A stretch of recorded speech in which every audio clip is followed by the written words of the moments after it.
Unified 911, anong matutulong namin sa'yo? Anya ti maitulog mi ken kapo. Anong may tatabang ko sa Unsay imo? akong ikatabang nimo? Ngini makadabang namisal ka no. Sa anumang wika o dialekto, may tulong na darating sa iyo.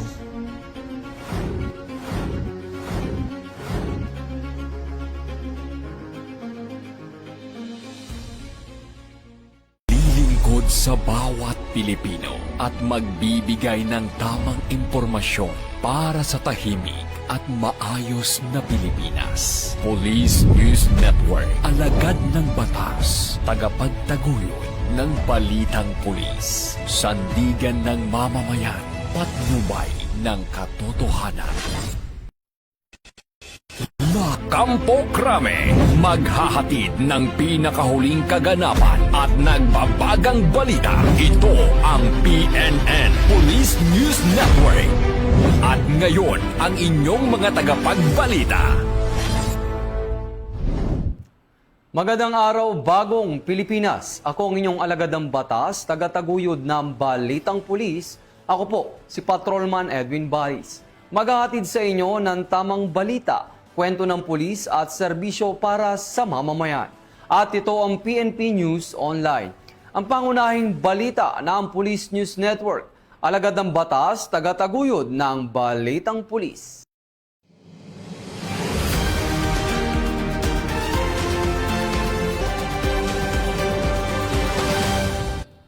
Narito ang mga balitang hatid ng ating PNN correspondents mula sa iba't ibang panig ng bansa.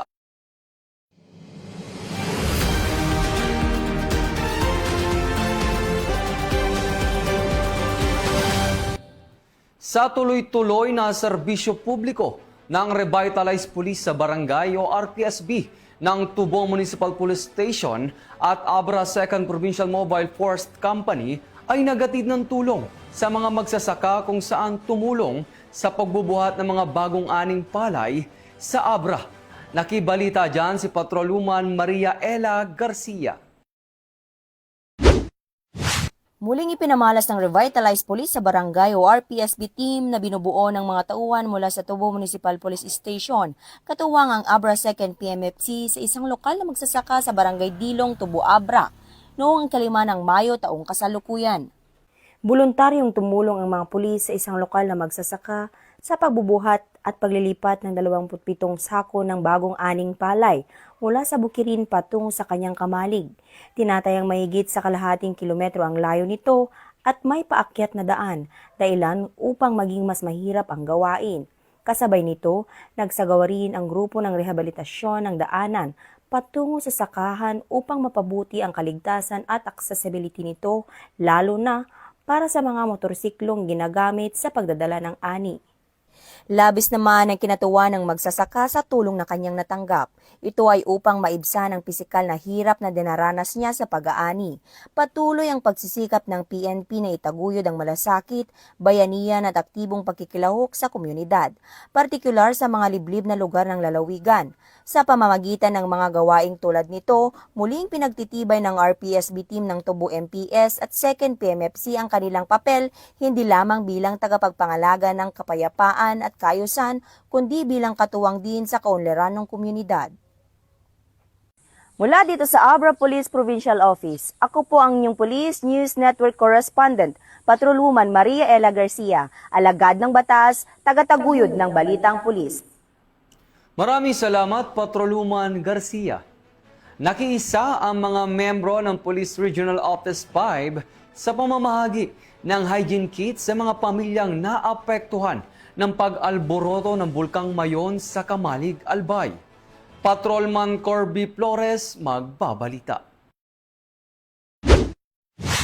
Umabot sa 310 na hygiene kits ang ipinamahagi ng mga kapulisan sa mga apektadong residente ng pagputok ng Bulkang Mayon noong 2 ng Mayo taong kasalukuyan. Ang ipinamahaging tulong ay mula sa Office of the Civil Defense na naglalayong tugunan ang mga pangailangan ng mga apektadong residente mula sa Barangay Anuling, Kamalig, Albay. Isa sa mga lugar na lubos na naapektuhan matapos ang pagbuga ng ashfall ng Bulkang Mayon nitong linggo. Ayon sa pamunuan ng OCD, ang hakbang ay bahagi ng whole-of-government approach na inatas ni Pangulong Ferdinand Marcos Jr. upang matiyak ang mabilis at koordinadong pagtugon sa kalamidad. Kasunod nito, muling inihayag ni Police Colonel Noel Donato Nunez, pinuno ng Albay PNP, na patuloy ang kanilang pagtulong upang mapanatili ang kaayusan sa mga apektadong lugar. Ang bawat galaw ng Albay Kasulog Cops ay nakahanay sa serbisyong Noel na layong maghatid ng serbisyong may malasakit, nararapat at kinakailangan ng may mamamayan. Mula dito sa Albay Police Provincial Office, ako po si Patrolman Corby Flores, nag-uulat para sa Police News Network. At ito ang bagong PNP para sa bagong Pilipinas. Serbisyong mabilis, tapat at nararamdaman. Maraming salamat, Patrolman Flores. Patuloy na nakahanda ang Cebu Police Provincial Office at mas pinagting nito ang seguridad sa kanilang nasasakupan katuwang ang iba pang security forces bilang paghahanda sa gaganaping ASEAN Summit 2026. Ibabalita yan ni Patrolman Don Brosas. Ng Cebu Police Provincial Office ang kanilang seguridad bilang bahagi ng paghahanda para sa ASEAN Summit 2026. Naka-standby ang mga tauhan ng Cebu PPO para sa crowd disturbance management operation sa Provincial Capitol Grounds nitong ika-7 ng Mayo upang tiyakin ang kaligtasan ng publiko, mapanatili ang kaayusan at masiguro ang maayos na pagdaraos ng mga aktibidad kaugnay ng international event. Nagpakita rin ng mataas na antas ng kahandaan, disiplina at operational capability ang mga pulis bilang bahagi ng proactive at responsive security measures para sa mga delegado at mamamayan. Nananatiling nakatuon ng Cebu PPO sa pagpapanatili ng tiwala ng publiko at pagpapatibay ng seguridad sa lalawigan. Ayon sa PNP, bahagi ito ng PNP Focus Agenda sa ilalim ng Enhanced Managing Police Operations na layong palakasin ang police readiness at mas epektibong security operations para sa malalaking aktibidad at international gatherings. Patuloy namang isinusulong ng PNP ang adhikain, bagong PNP para sa bagong Pilipinas, serbisyong mabilis, tapat at nararamdaman. Mula rito sa PNP National Headquarters, ako ang inyong PNN correspondent, Patrolman Don Brosas, alagad ng batas, tagataguyod ng Balitang Pulis. Maraming salamat, Patrolman Brosas. Nagbigay ng police assistance ang mga tauhan ng Ginubatan Municipal Police Station sa pag-unload ng relief goods mula sa Department of Social Welfare and Development o DSWD na ipamimigay sa mga pamilyang naapektuhan ng ashfall ng Bulkang Mayon, partikular na sa mga evacuation center. Yan ang balitang hatid ni Patrolman Corby Flores. Nagbigay ng police assistance ang mga tauhan ng Ginubatan Municipal Police Station sa unloading ng relief goods operation mula sa Department of Social Welfare and Development nitong ika-5 ng Mayo taong kasalukuyan sa Social Hall ng Barangay Ilawod, Ginubatan, Albay. Sa ilalim ng pamumuno ni Police Major Genevieve O. Oserin, Officer in Charge, katuwang ang mga augmented personnel mula sa 1st Albay PMFC at Albay PPO, tiniyak ang maayos, ligtas at organisadong pagbaba ng mga ayuda na ipapamahagi sa mga pamilyang apektado ng ashfall dulot ng aktibidad ng Bulkang Mayon. Layunin ng naturang aktibidad na mapabilis ang distribusyon ng tulong at masiguro na makarating agad ito sa mga nangangailangang residente sa evacuation centers. Binigyang diin din ni Police Colonel Noel Donato Nunez, Provincial Director ng Albay Police Provincial Office, ang patuloy na pakikiisa ng kapulisan sa mga gawaing makatao na naglalayong maghatid ng maagap at maaasahang serbisyo sa publiko lalo na sa panahon ng kalamidad. Mula dito sa Albay Police Provincial Office, ako po si Patrolman Corby Flores, nag-uulat para sa Police News Network. At ito ang bagong PNP para sa bagong Pilipinas. Serbisyong mabilis, tapat at nararamdaman. Maraming salamat, Patrolman Flores. Aabot sa 1.7 milyong piso na halaga ng iligal na sigarilyo ang nasabat sa magkakaiwalay na operasyon ng mga otoridad sa Lanao del Norte. Patuloy naman ang Philippine National Police sa pagsasagawa ng operasyon kontra smuggling upang maprotektahan ang ekonomiya at publiko sa bansa. Ang buong detalye ng report ay mula kay Patrolman Kim Luna. Umabot ng Police Regional Office 10 ang mahigit 1.7 million pesos na halaga ng iligal na sigarilyo sa dalawang magkakahiwalay na operasyon noong Mayo 4 taong kasalukuyan sa Lanao del Norte, kung saan natuklasan din ang modus na paggamit ng mga sasakyang may tagong compartment. Sa unang operasyon, bandang alas 3 ng hapon, hinarang ng pinagsanib na puwersa ng 10th Maneuvering Company, RMFB-10, Pantar Municipal Police Station, Provincial Intelligence ng LDN-PPO at NBI Iligan City District Office ang isang puting sasakyan sa Pantal Regional Border Control Point, Barangay Kampong, Pantar, Lanao del Norte. Arestado sa operasyon si alias Ali, 27 anyos, kasama ang dalawang menor de edad mula sa Lanao del Sur. Na-recover mula sa sasakyan ang 1,096 rims ng Canon menthol cigarettes na walang kaukulang health warning labels at may halagang 876,800 pesos. Nadiskubre rin ng mga otoridad na ang sasakyan ay may customized na upuan at mga tagong compartment na siyang ginagamit upang itago ang mga kontrabando. Sa ikalawang operasyon, bandang alas 5:50 ng hapon sa Barangay Bansarville 1, Kapatagan, nasita ng mga operatiba ng 2nd Provincial Mobile Force Company ang isang puting truck dahil sa seatbelt violation. Sa masusing inspeksyon, natuklasan ang malaking bulto ng hinihinalang smuggled cigarettes sa loob ng sasakyan. Kinilala ang mga sakay na sina alias Sean, 23 anyos, na siyang driver, at si alias Dam, ang truckman ng naturang sasakyan. Nakumbiska mula sa kanila ang 1,050 rims ng Brothers White Cigarettes na may kabuang halagang 840,000 pesos. Ayon sa investigasyon, inutusan umano ang driver sa pamamagitan ng tawag mula sa isang alias Al upang ihatid ang sasakyan patungong Cagayan de Oro City. Pagdating sa Lanao del Norte, sinalubong sila ng dalawang hindi pa nakikilalang individual at dinala sa isang lugar na kung saan nakahanda na ang kargadong sigarilyo. Dinala ang mga sospek sa Kapatagan Municipal Police Station para sa kaukulang disposisyon, habang ang mga nakumpiskang sigarilyo at sasakyan ay isa sa ilalim sa turnover sa Bureau of Customs para sa tamang proseso. Nahaharap ang mga sospek sa kasong paglabag sa Republic Act 10863. Patuloy na pinapaigting ng Police Regional Office 10 ang border control at checkpoint operations upang mapigilan ang pagpasok ng mga illegal na produkto at maprotektahan ang ekonomiya at komunidad sa Hilagang Mindanao. Wala dito sa Lanao del Norte Police Official Office, ako yung PNN Correspondent, Patrolman Kim Luna, alagad na batas, tagataguyod ng Balitang Pulis. Maraming salamat, Patrolman Luna.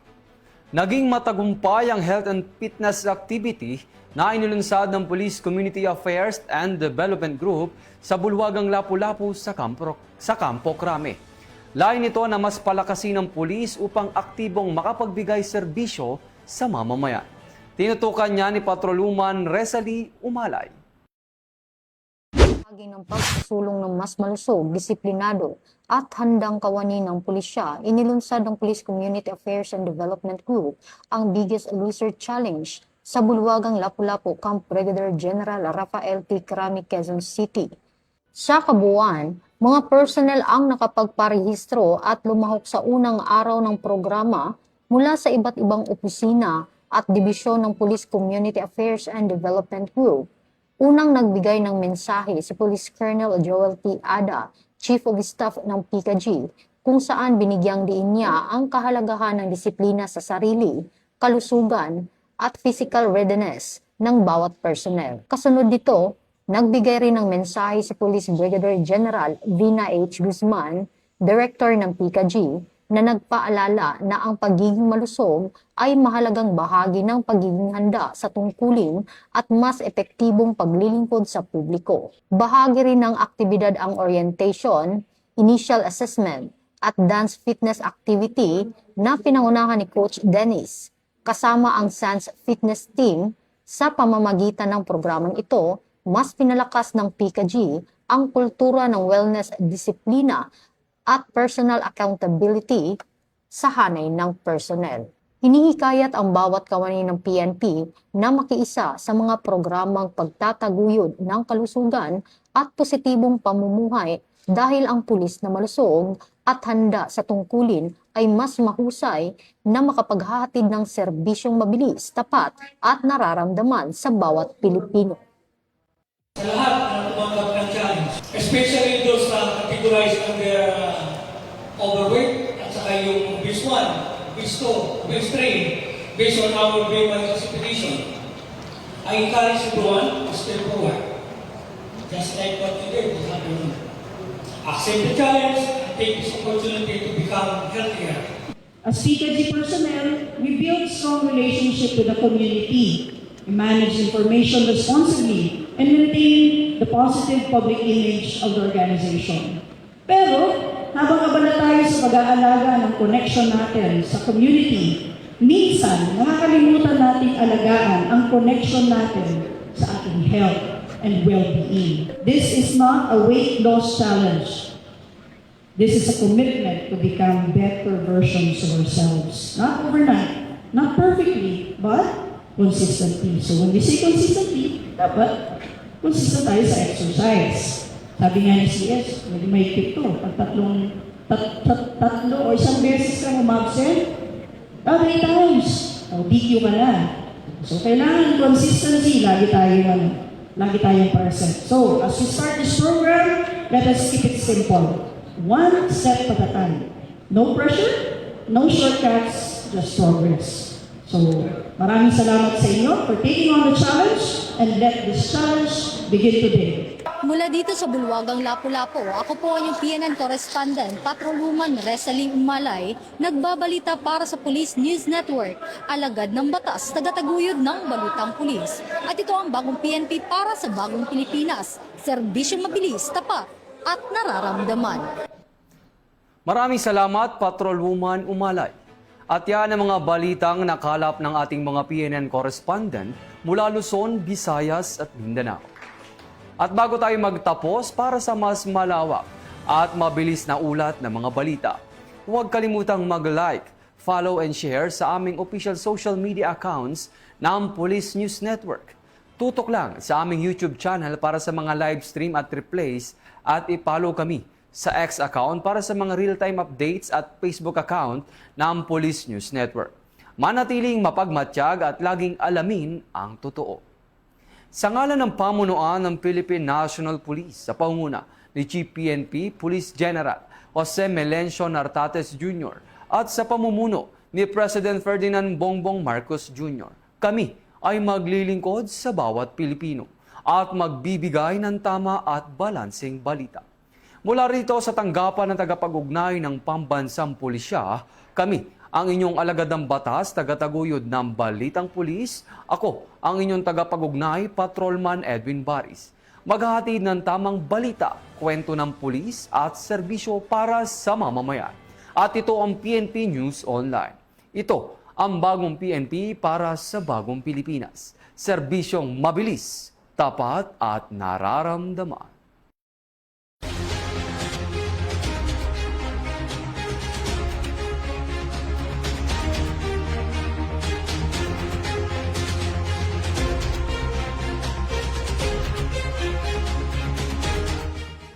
Police News Network, alagad ng batas, tagapagtaguyod ng balitang pulis.